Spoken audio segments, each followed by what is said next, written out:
All right, I have just a few things to say. Hopefully, it will be quick. All right, so sometimes people bring me their dreams to interpret, and they can get very personal. God talks to us on a very intimate level in our dreams, and it can be very personal.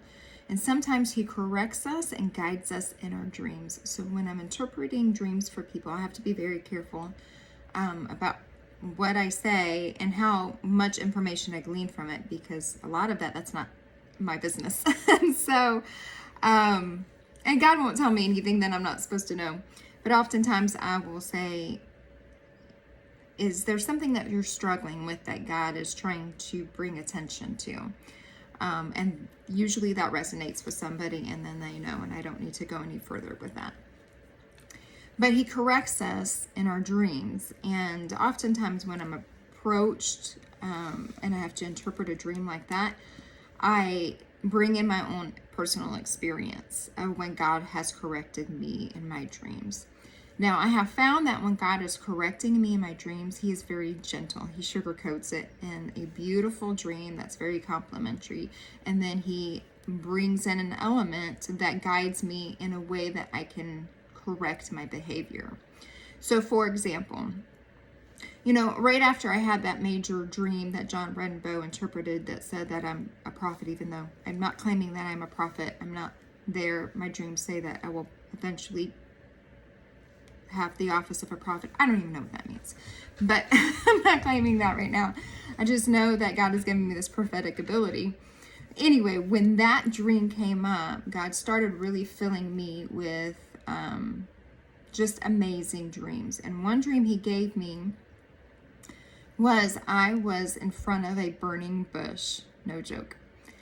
And God says, take off your shoes, your dreams are holy ground. Clean the room for a prophet. And that was it. Now, when I went to get the interpretation from God about that dream, He sent me on a huge rabbit hole down Moses's life and how, you can take a man out of Egypt, but you can't get Egypt out of the man, and that's what Moses was struggling with his true identity, and what identity does he adopt? Does he adopt what he was born to be, or what he was raised to be, and all of that? I need to dive into that dream with you guys, because it was amazing what God was revealing through other people that were guiding me through Moses's life and giving me information about Moses. But what was most interesting about that dream was He said, clean the room for a prophet. And what was interesting about that is that I had 2 dreams previously with the same exact phrase. So when God keeps saying a phrase, you better pay attention. Now, what that phrase meant at that time, I'm like, I have no clue, Lord. Does that mean I'm doing something wrong that I need to clean out of my life? Does that mean that there's something that happened in my childhood that I need to dive into, some kind of trauma that I need to dive into to clean up so that I'm mature and healthy? What does that mean? And as I was asking God, what does that mean? He started putting information in front of me to guide me. So I was watching Kat Kerr on Elijah Streams, and she was saying that if you're diving into a relationship with God, you want to embrace that spiritualness to its fullest, you cannot have curse words. You cannot be talking that way, because that's hell's language. Now, let me tell you, I am a person that will tell you my feelings, and I will tell you my feelings clearly, and I will not hold back. Like, I have a very robust vocabulary, if you know what I mean. And I will use colorful language to get my point across. And I will do it with no apology. But as God was giving me those dreams and He was bringing that information to me and pricking my heart, I realized that was what I needed to clean up. I needed to clean that out of my room. I also needed to captivate my thoughts and learn how to do that and get good at doing that. And so God was teaching me that's what I needed to do to become more aligned with Him, to do His will, to be closer to what he's grooming me to be and what he wants me to be. Okay, this was my burning bush moment. This was my wake up moment. This was decision time for me.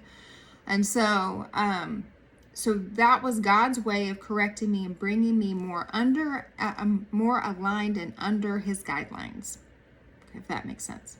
So here's another example, one that he gave me last night, and as I was blow drying my hair this morning, it came to me again, and I laughed because it has to do with hair. So I had a dream that I was like, man, I need to dye my hair before I go on vacation. And I looked and I had these, I was like, well, I just need to touch up. So I took dye and I just touched up my hair. And when I washed the dye out, I had roots that were 3 or 4 inches long that were completely gray, like just my whole entire hair had 3 or 4 inches that was closely to my head that were completely gray. All right. And I go, oh my word, what do I do now? Do I dye the rest of my hair gray? Do I try to cover up the roots? What do I do? And then I woke up. It's a great dream, right? Great dream. Well, God reminded me of that verse in the Bible that talks about how gray-haired men are full of wisdom, okay? Meaning that when you're older, you have this wisdom. And so God is saying, Ginger, I'm giving you this wisdom on a foundational or a root level. I'm going to give you this wisdom. All right? However, do not cover it up and do not act like you have more wisdom. Do not dye the rest of your hair gray and make people think you have more wisdom than what you do. You embrace what I have given you. Okay? So that was a great way of just reminding me, Ginger, you have a tendency to speed things up. All right? You want to go full force. You're all in. If you're going to have 3 or 4 inches of gray roots, then might as well have 20 inches of gray. You know? So slow down. Embrace what I've given you. I'm giving you amply enough. Embrace it. Be true to it. Recognize it. And wear it with pride. Wear it with honor. Do not make it look like you have more than what you have. Great dream, right? Great dream. So God was just gently reminding me that I like to speed up and like to fast track things and like to do those things. I'm not really one that pretends I'm somebody that I'm not. As you all know, if you know me, I am.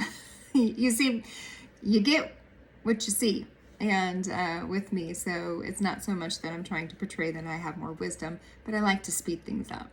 And that definitely resonated with me as God was talking to me about it. So God's saying, slow down and embrace what I have given you, and it will come with time. So I hope that this was helpful. I hope it was insightful for you. Start looking at your dreams and start asking God what they mean. And are you correcting me? Are you bringing me closer to you and under your guidelines so that I can live a better life? I can live a holier life. I can live a life that you've intended and become the person you've intended. Because that's really what he wants when he is guiding us. He wants us to become the person that he's intended us to become. All right, go on his shalom.